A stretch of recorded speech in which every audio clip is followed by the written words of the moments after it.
Inside almost every device you own sits a tiny part that can hold electricity perfectly still, then let it go all at once. It does not make power. It does not store it the way a battery does. It simply waits, holding a charge in nearly empty space, ready for the instant you need it. This part is a capacitor. Let us slice one open and watch it fill, hold its breath, and fire. Open a capacitor and the idea is almost too simple. Inside are two thin sheets of metal called plates. They sit very close together, facing each other, but they never touch. In a real part, these sheets are long and rolled up tight, like a scroll, to pack a huge surface into a small can. For now, picture just two flat plates, a hair apart, staring across a narrow gap. Everything that follows happens between them. Between the plates sits a thin layer that does not conduct. It is an insulator called the dielectric. It might be ceramic, plastic film, or even paper soaked in oil. Its job sounds backward at first. It blocks electric current so nothing flows straight across the gap. Yet it is the key to the whole trick. The thinner this layer and the better the material, the more charge the capacitor can hold for the same gentle push. Now connect the two plates to a battery. The battery acts like a pump for electrons. It pulls electrons off one plate, leaving it short and positive, and shoves them onto the other plate, making it crowded and negative. Not a single electron crosses the gap between them.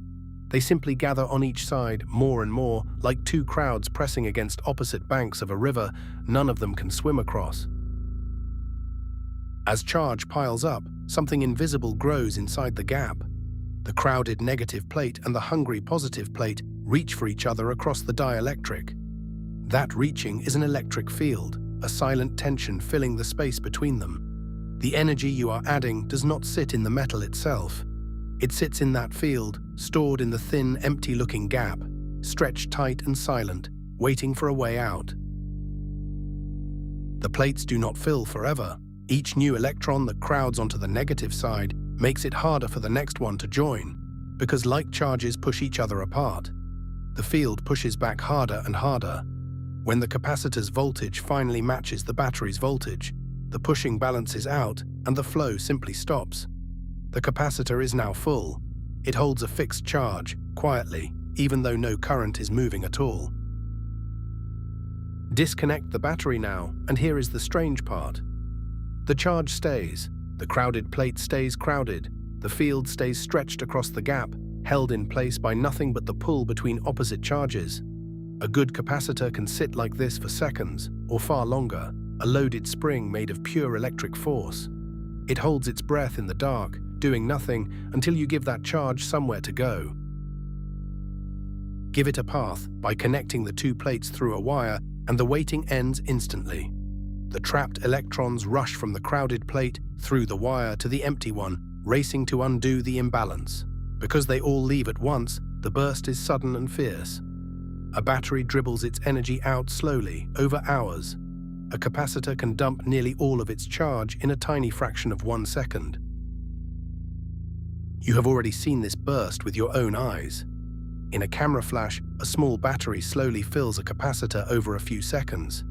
You hear a faint rising whine as it charges. Then you press the button. The capacitor unloads all that stored energy into the flash tube in a single blink, far brighter than the little battery could ever manage on its own. Fill slowly, fire fast.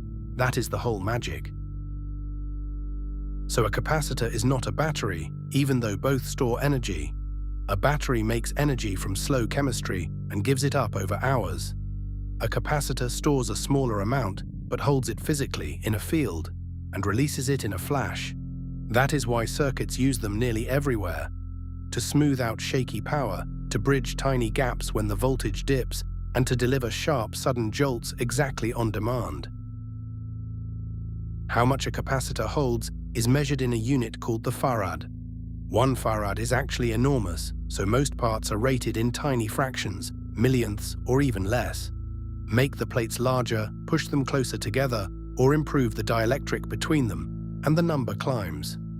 It is a constant trade. More storage demands more space, so engineers roll, fold, and stack those plates to squeeze farads into something the size of a grain of rice. So watch the whole chain once more. Two metal plates face each other across a thin insulator. A battery pumps electrons onto one plate and off the other, but none ever cross the gap. The piled charge stretches an electric field across the space, storing energy. The plates fill until the push balances and the flow stops. Cut the battery and the charge waits. Then open a path and it fires all at once. A capacitor does almost nothing, and that is exactly the point. It only holds and then lets go. Next time a flash fires or a screen blinks awake, picture those two silent plates filling and waiting in the dark.